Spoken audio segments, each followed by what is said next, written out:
कहते हैं कि पैसे में बहुत ताकत होती है। पैसा ऊपर चलता है या नहीं चलता ये मुझे नहीं पता, लेकिन नीचे ज़रूर चलता है।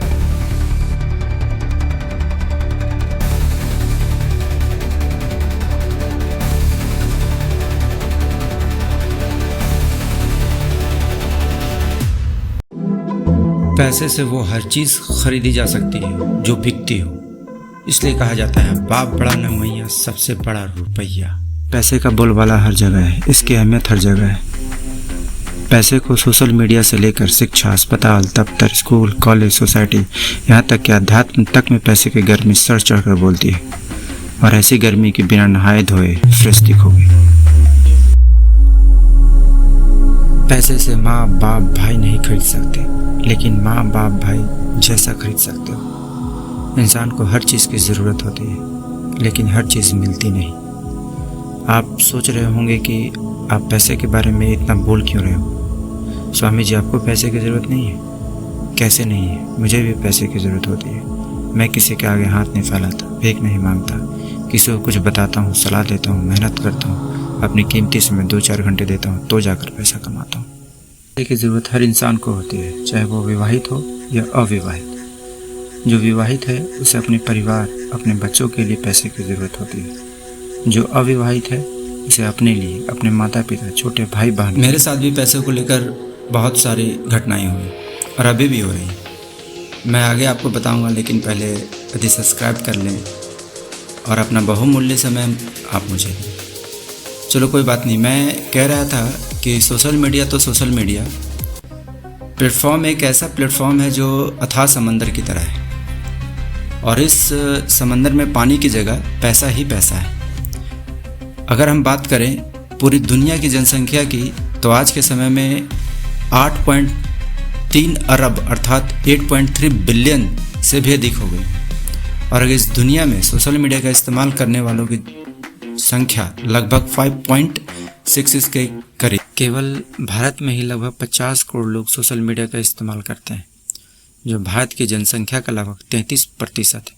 तो इससे आप अंदाज़ा लगा सकते हैं कि पूरी दुनिया में लगभग 70 लाख करोड़ एडवर्टाइजिंग बाजार है, और भारत में लगभग 21,000 करोड़ से भी ज़्यादा है। जब हम किसी भी सोशल मीडिया प्लेटफॉर्म में अपना वीडियोस या ब्रांड की प्रमोटिंग या कोई वीडियो अपलोड करते हैं, तो एक निश्चित शर्तों के बाद वो प्लेटफॉर्म कुछ पैसे हमें और कुछ खुद रख लेते हैं। और आज जो हमारे आका ऊपर बैठे हैं वो करोड़ों अरबों रुपए केवल हमारे वीडियोस को जनरेट करके कमाते हैं। लॉकडाउन के समय जिन लोग जानते नहीं थे, कभी नाम तक नहीं सुना गया था, वो आज वैश्विक स्तर पर जाने जाते हैं।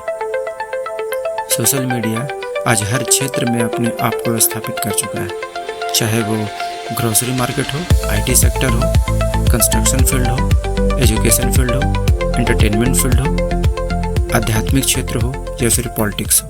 यहाँ के, एक देश के, एक राज्य के, एक जिले के, शहर या गांव में एक 8x10 के कमरे में 5 साल का बच्चा सोशल मीडिया का इस्तेमाल कर रहा है। आज के समय में एक छोटे घर के हर एक सदस्य का वीडियो, रील्स, फोटोज़ आप सोशल प्लेटफॉर्म पे देखने के लिए मिल जाएंगे। क्यों? इसका एकमात्र और मात्र कारण फेस वैल्यू और पैसा है। आपके व्यूज़ कितने हैं, कमेंट कितने हैं, लाइक कितने हैं, आप कितना पॉपुलर हैं। जितनी पॉपुलैरिटी उतना पैसा। तो कहने का मतलब है कि सोशल मीडिया प्लेटफॉर्म वैश्विक बाजार को हिला भी सकता है और बढ़ा भी सकता है। ये केवल बाजार पर ही नहीं बल्कि व्यक्तिगत रूप से भी है। अब मैं बात करता हूँ शिक्षा में पैसे की क्या अहमियत है।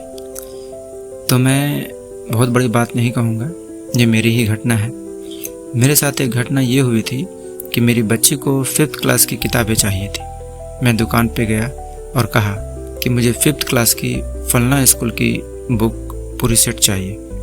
तो बुक सेलर ने वे किताबें दी जिसकी पूरी कीमत लगभग 5,000 हो रही थी। मेरे पास 2,000 थे। हैं कुछ बुक मुझे आप दे दो, फिर मेरे पास पैसे होंगे तो मैं ले जाऊंगा, क्योंकि वो बुक नहीं होने के कारण स्कूल नहीं जा पा रही। वो बुक सेलर पहचान वाला होने के बावजूद किताबें नहीं दिया। मेरी बच्ची लगभग 1 महीने तक स्कूल नहीं जा सकी और कुछ पैसे का इंतज़ाम कर मैंने वो बुक सेट खरीदी। तो आप सोच सकते हैं कि पैसे ना होने का उस बच्ची पर क्या असर पड़ा होगा। यदि आप ऊंची शिक्षा के बारे में बात कर रहे हैं तो एडमिशन लेने के लिए भारी भरकम पैसे की ज़रूरत होती है, जिससे माता पिता की कमर टूट जाती है। जिसके बच्चे किसी अच्छे इंस्टीट्यूट में पढ़ाई कर रहे हैं, वहाँ अगर 50,000 महीने का खर्च है और माता पिता की 30,000 महीने की इनकम है, तो वो अच्छी शिक्षा कहाँ से दिला पाएंगे। आज देख लें कि एसएससी, यूपीएससी की शिक्षा के लिए भारी भरकम पैसे की ज़रूरत पड़ती है। एक सामान्य परिवार ये शिक्षा कहाँ से दिला पाएगा।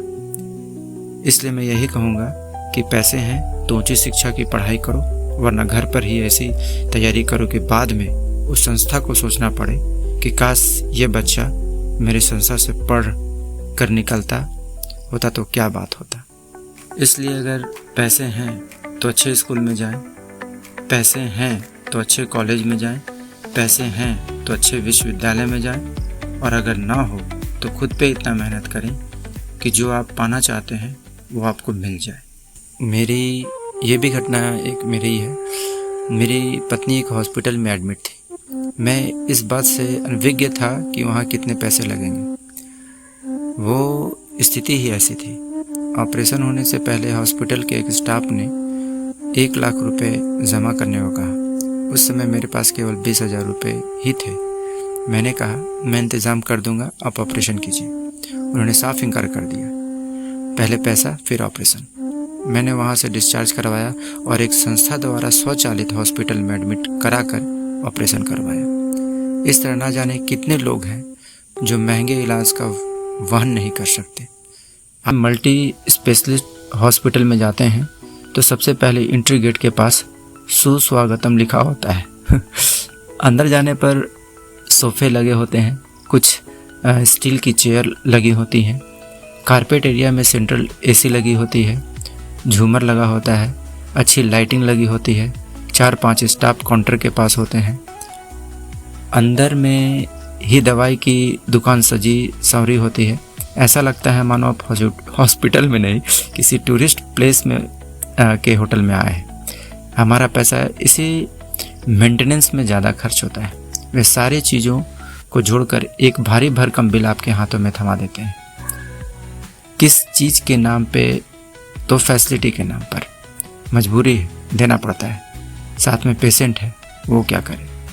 इसलिए अपनी दिनचर्या को सही रखें, स्वच्छ सात्विक भोजन करें, शुद्ध जल पिएं और अच्छी नींद लें, तो जल्दी बीमार नहीं पड़ेंगे। प्रतिष्ठित मंदिर में जाते हैं तो 2 लाइनें लगी होती हैं, एक सामान्य और दूसरा वीआईपी। अगर आप वीआईपी लेन से जाते हैं तो कुछ पैसे आपको जेब से देने होंगे, अन्यथा आप सामान्य लेन का प्रयोग कर दर्शन कर सकते हैं। अगर आप सामान्य लोगों से अहम व्यक्ति हैं तो पहले लेन से होकर सामने से भगवान का दर्शन कर सकते हैं। आज सोशल प्लेटफॉर्म में ऐसे बहुत गुरु, स्वामी, महाराज हैं जिनके पास महंगी गाड़ियाँ, महंगे घर, अच्छे कपड़े, अच्छा भोजन का इंतज़ाम है। मैं ऐसा नहीं कह रहा हूँ कि वे आम जनता की भलाई नहीं करते। वे अपने आश्रमों में लोगों को भोजन की व्यवस्था करवाते हैं, रहने की व्यवस्था करवाते हैं, असहाय लोगों की मदद करते हैं, आध्यात्म के द्वारा लोगों की चेतना का विकास करते हैं, और करना भी चाहिए। आध्यात्मिक दृष्टि से धन केवल उपभोग के लिए नहीं बल्कि ज़रूरतमंदों की सेवा। आध्यात्म सिखाता है कि पैसे कमाएं, लेकिन उसे अपनी पहचान या अहंकार न बने। धन के प्रति अनासक्त रहना और लालच से मुक्त होना ही उसकी आध्यात्म है। पैसा एक प्रकार की ऊर्जा है। ईमानदारी और कड़ी मेहनत अर्थात कर्म से कमाया गया धन मन को शांति प्रदान करता है, जो आध्यात्म साधना के लिए जरूरी है। और अंत में मैं आप सबको यही कहूँगा कि पैसा साधन है, साध्य नहीं। हर हर महादेव, जय श्री कृष्ण।